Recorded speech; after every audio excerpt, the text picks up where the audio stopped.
கோயம்புத்தூரில் தாய் யானையை பிரிந்து அனைவரது கவனத்தையும் ஈர்த்த குட்டி யானை தெப்பக்காடு முகாமில் பராமரிக்கப்பட்டு வந்த நிலையில் உடல்நலக் குறைவால் உயிரிழந்தது சோகத்தை ஏற்படுத்தியிருக்கிறது. யானையின் உடல் எரியூட்டப்பட்ட நிலையில் இறப்புக்கான காரணம் குறித்து வனத்துறை விசாரணை நடத்தி வருகிறது. ஆறாரோ பாடக்கூட ஆளில்லா பச்சிளம் குழந்தையின் நிலையை போன்றிருந்த இந்த குட்டி யானையின் வாழ்வுதான் இத்தனை சுருக்கமாக முடிந்துவிடும் என யாரும் நினைக்கவில்லை. கோவை மாவட்டம் மருதமலை வனப்பகுதியில் 4 மாதமே ஆன குட்டியுடன் மயங்கிய நிலையில் கடந்த மாதம் 30ஆம் தேதி தாய் யானை ஒன்று மீட்கப்பட்டது. உடல்நலம் பாதிக்கப்பட்ட யானையை காப்பாற்ற ஒரு பக்கம் மருத்துவர்கள் குழு போராட, தாயை தட்டி எழுப்ப குட்டியும் பாச போராட்டம் நடத்தியது.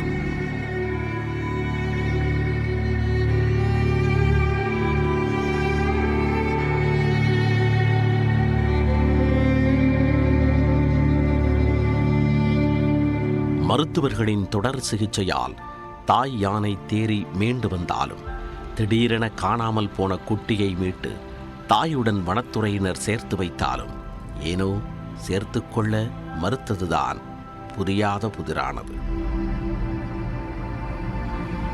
குட்டியை தாயுடன் சேர்த்து வைக்கும் அனைத்து முயற்சியும் தோல்வியடைந்ததால் கடந்த 9ஆம் தேதி மருதமலையில் இருந்து நீலகிரி மாவட்டம் தெப்பக்காடு யானைகள் முகாமுக்கு கொண்டு செல்லப்பட்டு அங்கு லாக்டோஜன் மற்றும் இளநீர் ஆகாரங்கள் கொடுத்து பராமரிக்கப்பட்டு வந்தது.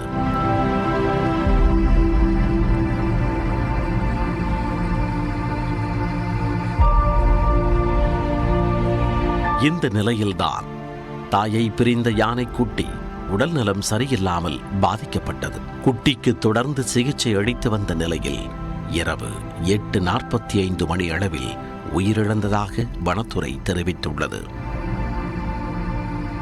கடந்த 9ஆம் தேதி முதல் 19 நாட்கள் தெப்பக்காடு முகாமில் பராமரிக்கப்பட்டு வந்த யானைக்குட்டியின் மரணம் சோகத்தை ஏற்படுத்தி உள்ளது.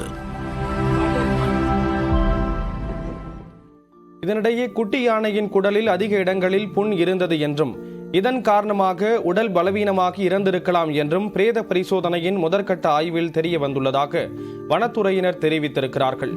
மேலும் குட்டி யானையின் உள் உறுப்பு பாகங்கள் ஆய்வக பரிசோதனைக்கு சேகரிக்கப்பட்டுள்ளது. அதனைத் தொடர்ந்து யானைக்குட்டியின் உடல் எரியூட்டப்பட்டது.